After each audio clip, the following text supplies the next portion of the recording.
আমাদের বাঙালিদের একটা কিছু পেলেই হলো। শীতকালে যেমন আমরা ফুলকপি বাঁধাকপি নিয়ে মেতেছিলাম, গরমকালে ঠিক তেমনই প্রত্যেকটা বাঙালি হেসেলে প্রতিদিন পটল বা ঝিঙে যে কোনো একটা রেসিপি থাকবেই থাকবে। এর আগের দিনেও তোমাদের সাথে একটা সুন্দর পটলের রেসিপি শেয়ার করেছিলাম। আজকে তোমাদের সাথে শেয়ার করব পটলের মালাইকারি। ভীষণ ইউনিক একটা রেসিপি। আশা করি আমার অন্যান্য রেসিপিগুলোর মতো এই রেসিপিটাও তোমাদের ভালো লাগবে। নমস্কার, আমি অন্তরা, আপনাদের চ্যানেল অন্তরা কুকিং চ্যানেলে আপনাদের সবাইকে জানাই অনেক অনেক স্বাগত। বড়দের প্রণাম আর ছোটোদের ভালোবাসা জানিয়ে আজকের রেসিপিটা স্টার্ট করছি। প্রথমে আমি এখানে কয়েকটা সাদা পটল নিয়ে নিয়েছি। এখন বাজারে প্রচুর পাবড়া পটল উঠে গেছে, আর পটল এখনও অতটা বড় না হলেও একটু বড় পটল পাওয়া যাচ্ছে। প্রথমেই পটলগুলোকে ভালো করে জলে ধুয়ে নিয়েছি। তার কারণ হচ্ছে দুটো কারণ। প্রথমত, পটলে একটু বেশি সময় জলে ধুয়ে বা ভিজিয়ে রাখা উচিত। পটলে প্রচুর সার থাকে, আর পটলে একটু ভিজিয়ে নিলে কি পটলের এই খোসাগুলো পিল করতে সুবিধা হয় পিলার দিয়ে। পটলগুলোকে কাটার পর আবারও আমি কিন্তু পটলগুলোকে জলে ভিজিয়ে রেখেছি। আলু পটল কেটে নিয়েছি। আর একটা কথা বলি, এই পটল আলুর খোসাগুলো আমি কিন্তু ফেলে দিই, আমি খাই না। তার কারণ আমার মাকে দেখেছি, আমার মা সিকেডির পেশেন্ট ছিলেন।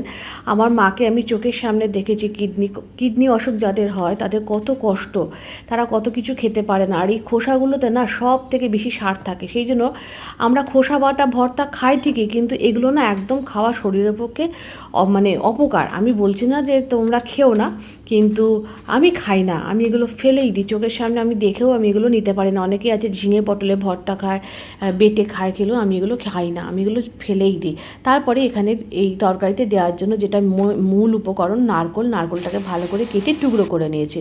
আর এদিকে একটা মশলা বানিয়ে নেব, তার জন্য একটা পেস্ট করেছি। প্রথমে আদা, লঙ্কা আর একটা টমেটো ভালো করে মিক্সিতে দিয়ে পেস্ট করে নিয়েছি। একটা পাত্রে ঢেলে নেওয়ার পর ওই একই মিক্সি জারের মধ্যে নারকোলটাকে দিয়ে একটু জল দিয়ে পেস্ট করে নিয়েছি। এখনকার এক অদ্ভুত নারকোল, বলছে কেরালার নারকোলগুলো কোনো রস থাকে না আর একদম কোনো জল থাকে না।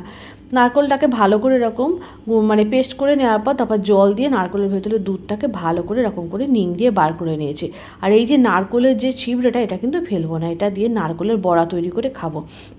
আজকেই সেটা রান্না করেছিলাম দুপুরবেলায়, নারকোলের বড়াটা। আর এই রেসিপিটা গতকাল বানিয়েছিলাম। এটাকে স্টোর করে রেখে দিলাম এয়ারটাইট কন্টেনারে। এরপরে একটা মশলা বানিয়ে নেব। তার জন্য একটা মিক্সিং বোলের মধ্যে হাফ চামচ আদা, হাফ চামচ জিরে, একটুখানি কাশ্মীরি রেড চিলি পাউডার, স্বাদ অনুযায়ী নুন আর হলুদ দিয়ে একটু জল দিয়ে একটা পেস্ট বানিয়ে রেখেছি। এরপরে সোজাসুজি রান্নায় চলে যাব। কড়াতে দিয়ে দিয়েছি সর্ষের তেল। তেলটা ভালো করে গরম হলে প্রথমেই একটু লবণ দিয়ে পটলগুলোকে ভেজে নেব। পটলগুলোকে এইখানেই রান্না করে নিতে হবে, মানে পটল যেন তরকারিতে দেওয়ার পর যেন রান্না করতে না হয়, সেরকমভাবে পটলগুলোকে ভালো করে ভেজে তুলে নিয়েছি। এরপরে ওই যে তেল আছে, ওই তেলের মধ্যে এক চামচ ঘি দিয়ে দিয়েছি। খুব কম তেল মশলাতেই রান্না, দেখো।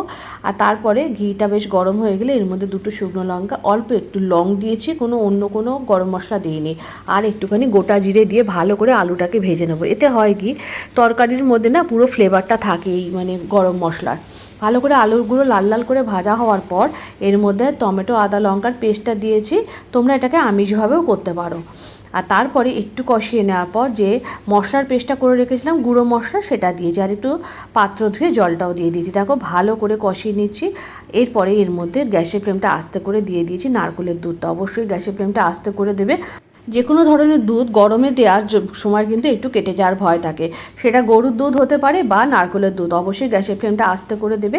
আর এরপরে যখন আলুগুলো সেদ্ধ হয়ে গেছে, পটলগুলো দিয়ে দিয়েছি। আর টেস্ট ব্যালেন্সের জন্য অল্প একটুখানি বাতাসার গুঁড়ো দিয়ে দিয়েছি। ব্যাস একদম রেডি। আর নামানোর আগে একটু ঘি দিয়েছি। দেওয়ার পর 10 মিনিট একটু স্ট্যান্ডিং মুডে রেখে দিয়েছি। এরপরে একটা পাত্রে সার্ভ করে নিয়েছি।